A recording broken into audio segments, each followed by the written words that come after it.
मित्रांनो, मी तुमचा दोस्त आणि फिल्मी होस्ट सागर तुमचं स्वागत करतो लोकमत फिल्मीच्या आपल्या सिनेमा 360 मध्ये. आज मराठीतला बाप्या नावाचा सिनेमा याचा आपण ट्रेलर बघण्यासाठी आलेलो आहोत आणि जितकी तुम्हाला उत्सुकता आहे त्याचा ट्रेलर बघण्याची तितकीच मला आहे. त्यामुळे आपण वेळ न दवडता चला जाऊया बाप्याचा ट्रेलर बघायला. या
तुमचं आधीपासून आतापर्यंतचं प्रत्येक काम कमाल आहे, पण हे काम ना मला वाटतं तुमच्या करिअर मधला सगळ्यात हायेस्ट पॉइंट असेल असं मला वाटतं. What do you think?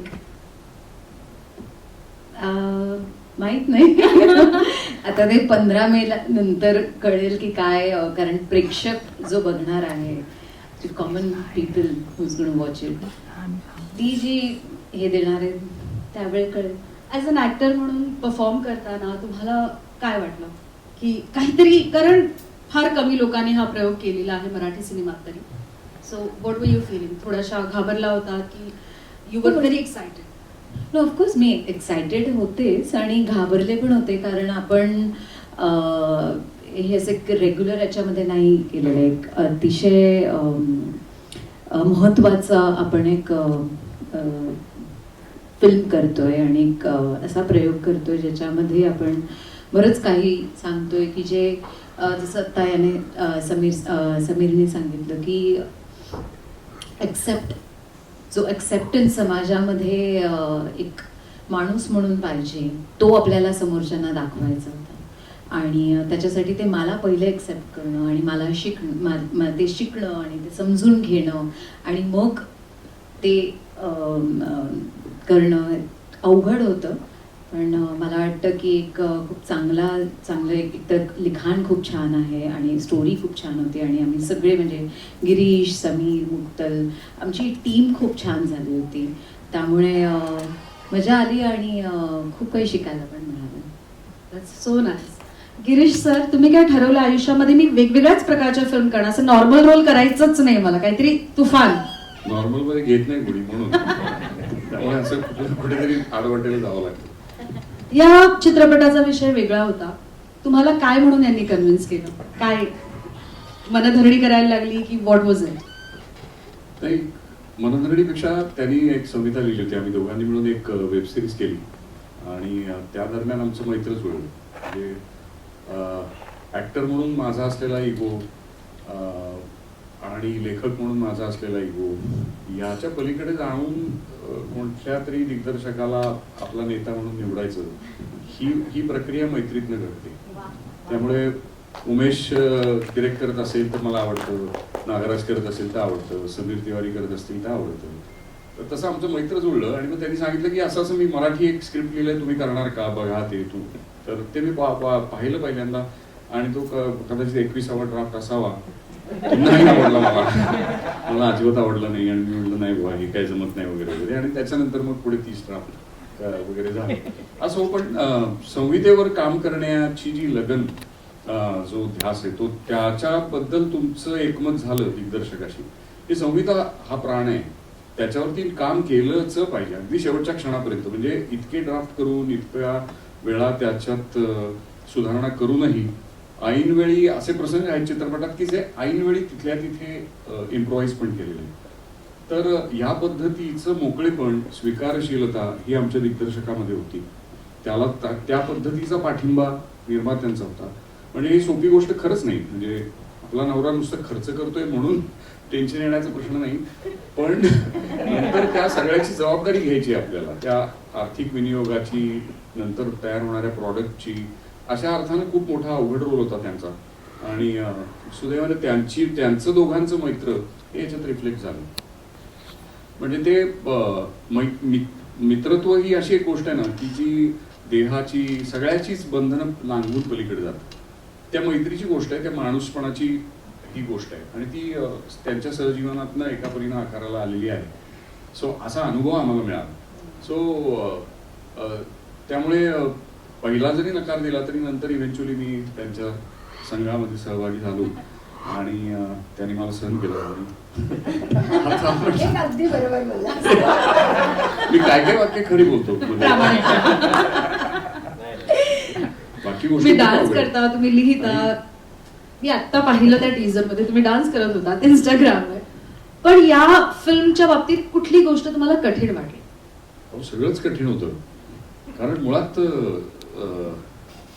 एका बाईला प्राधान्य देऊन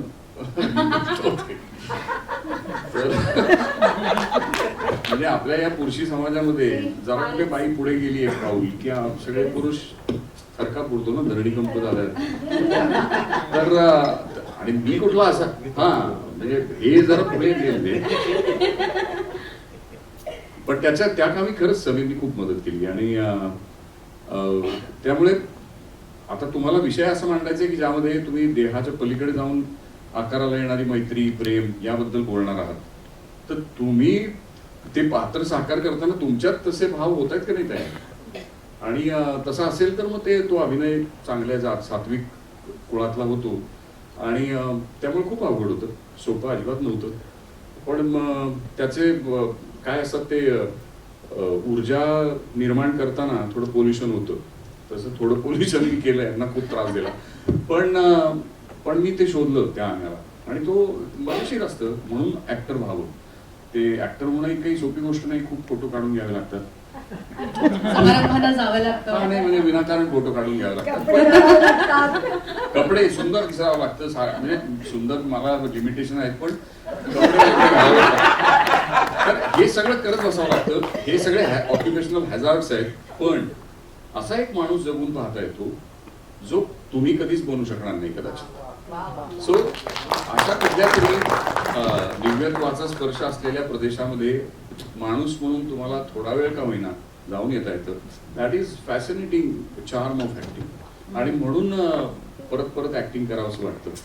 म्हणजे हिनी सांगितले ते कष्ट इतके होते की ते सतत असं पट्टे बांधून, आणि ते वाटतं पण करताना खूप अवघड आहे.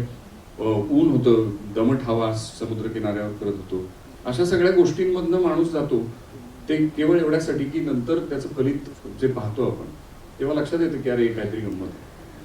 आणि तशा अर्थाने यांनी व्यवसाय म्हणा, धंदा म्हणा म्हणून काही चित्रपट हा बांधलेला नाही, ते पॅशन म्हणून केलेला आहे, ध्यास म्हणून केलेला आहे, हातभट्ट्याचा व्यवहार आहे आणि खूप प्रेमाने केला आहे. सगळीच माणसं ज्यांची यांनी नावं घेतली, तू नावं घेतलीस, तर त्या सगळ्या लोकांनी फार मनापासून केलं आणि त्याचं कारण आमच्या निर्मात्या त्या सगळ्यांना अत्यंत समानतेची, चांगली आदराची वागणूक तिथे होती आणि प्रत्येकाचं ऐकलं जात होतं की बाबा तुम्ही सांगा तुमचं काय, अशा अर्थाने. आणि सिनेमा ही समूह कला आहे, सगळ्यांनी जर थोडं थोडं केलं तर क्रिकेटची टीम जिंकते, तसं ते आहे. आणि त्यामुळे आम्हाला असं वाटतं की आमचा हा विजय आहे. आम्हाला खूप भावला आहे सिनेमा. आयुष्यात काय चांगलं काही केलेलं काम जर मोजून दाखवायचं असेल तर हा सिनेमा, असं मला वाटतं. क्या बात. तर श्रीकांत सर पण इथे आलेले आहेत. Last but not the least, Shrikant Yadav. एंट्रीला टाळ्या, लेट एंट्री. फिल्म में पुलिस हमेशा लास्ट आता है. आणि आमचा तरुण मित्र आर्यन जो आहे तो त्यांनी इतका देखणा अभिनय छान, खूप चांगलं काम केलेलं आहे. आणि या सगळ्या जेनजीनी पण आम्हाला खूप जमिनीवर ठेवलं सतत, म्हणजे ऑन आणि हा श्रीकांत दादा, oh my God, what a wonderful. आणि श्रीकांत यादव हे तर आपल्याला माहिती आहे की ते एक कसदार अभिनेते आहेतच, पण ते भारदार माणूस पण आहेत आणि त्याच्यामुळे त्यांचा सहभाग असला की सिनेमा बरा होतो.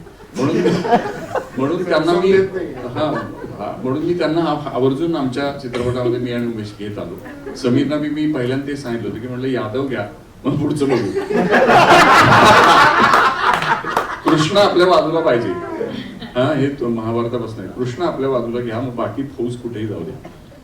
काय 15 तारखेला या बघा, इतकं सिंपल आहे. 15 तारखेला रिलीज होते बघा, त्याचा ट्रेलर आज आहे. दाखवून झाला. ट्रेलर आज बघितलाच असेल तुम्ही. 15 पण श्रीकांत सर, तुमच्या तारखेला भूमिकेविषयी तुम्हाला काही बोलायला आवडेल का? आता त्यांनी कृष्ण विष्णू सांगितलं त्याच्यामुळे मला जरा जास्तच हे झालं, पण फारच भारी चित्रपट झालाय. कारण खूप अवघड विषय इतक्या सोप्या पद्धतीने हसत खेळत दाखवणं हे अवघड होतं. त्या स्क्रिप्टच्या ओघाओघात ते येतं आणि खूप म्हणजे काय फुल पॅकेज आहे त्याच्यात, सगळ्यांसाठी सगळ्या गोष्टी मिळतील. कारण आपण चित्रपटाशी रिलेट करायला बघतो ना की अरे हा याच्यासारखा माणूस आहे, याच्यासारखा भाऊ आहे, याच्यासारखा काका आहे, मामा आहे वगैरे वगैरे असं. तर हे सगळे आपल्याला एका याच्या त्या बाप्या या चित्रपटात आपल्याला दिसेल. आता माझ्या भूमिकेविषयी म्हणजे मी त्याचं आम्ही 3 मित्र आहोत असं दाखवलेलं आहे. संपली गोष्ट, 3 मित्रांची गोष्ट. आपली यारी गावावर भारी. चित्रपट बघा, मजा येईल तुम्हाला. आजी माझ्यासोबत निघाल्या सकाळी 6 वाजता. मग आम्ही अख्खा दिवस गाडीत काढला, जागे होतो. मग रात्री नाईट कंप्लीट केली. मग आजी माझ्यासोबत बसल्या दुसऱ्या दिवशी सकाळी 6 वाजता पुन्हा गाडीत जाग्या पुढच्या सीटवर ड्रायव्हर सोबत, आणि दुपारी 3ला आम्ही मुंबईत पोहोचलो. तर ही एनर्जी आहे आजींची जी तुम्हाला सिनेमात बघायला मिळणार आहे. आणि या त्या अजिबात झोपल्या नाही. आणि अजून एक स्टोरी. आजीला हल्दीत गाण्यामध्ये नाचायचं होतं. मी पण नाचणार ना, तर हो सर, हो तुम्ही पण नाच. नाही, मला नाचायचं, तो त्यांच्यासाठी तो सीन केलं होतं. हो नाचलं. आणि मला पण नाचायचं. अजून एक गोष्ट म्हणजे त्या या वयामध्ये त्यांचा स्वतंत्र YouTube चॅनल चालवता, तो आवर्जून पहा तुम्ही.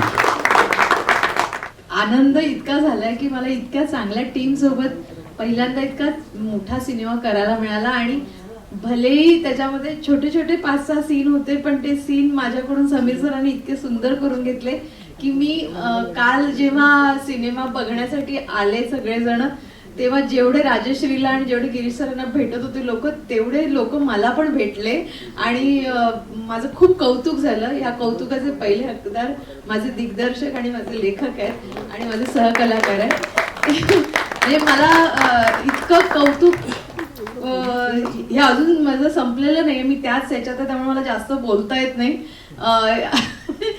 हा सिनेमा प्रत्येकाचं वेगळेपण जपण्याचा मंत्र देणारा सिनेमा आहे. तर आपलं वेगळेपण जसं आपल्याला आवडतं तसं दुसऱ्याचं पण वेगळेपण स्वीकारा, इतका सुरेख संदेश देणारा हा सिनेमा आहे.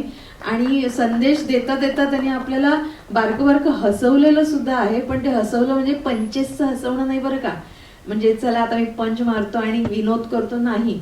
ते आपसूक येणारं, आतून येणारं हसू आहे. आणि इतकं स्मूथली हे सगळं जात आहे आणि ती मैत्री आपल्याला शेवटी अंतर्मुख करते.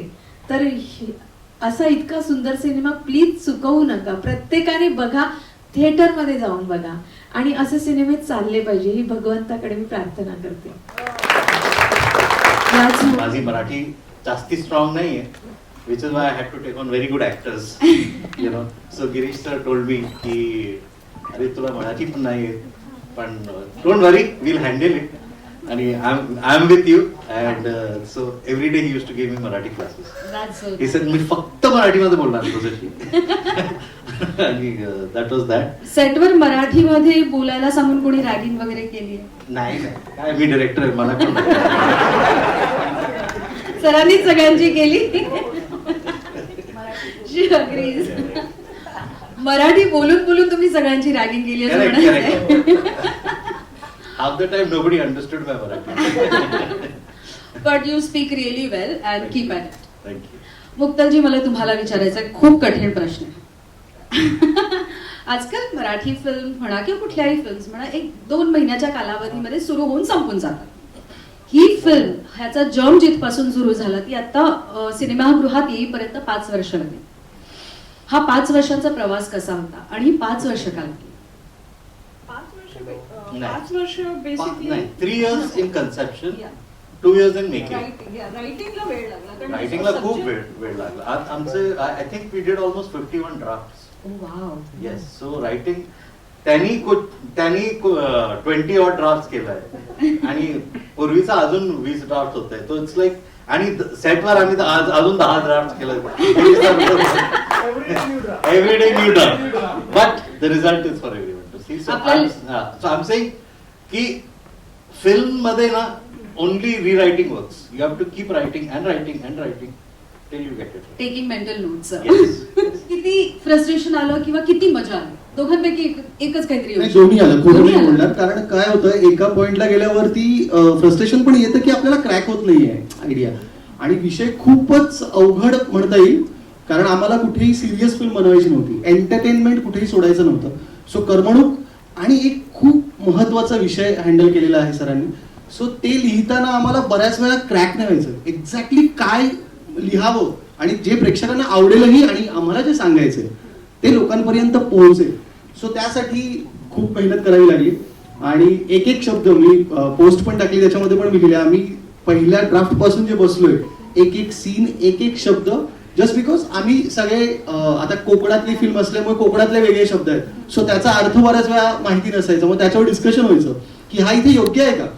एवढी काळजी घेऊन मग आम्ही गेलो आणि सेटवर गेल्यावर मग गिरीश सरांमुळे आम्ही खूप त्याच्यामध्ये चेंजेस केले आणि गिरीश सरांकडनं खूप शिकायला मिळालं की कशा पद्धतीने लिखाण असलं पाहिजे.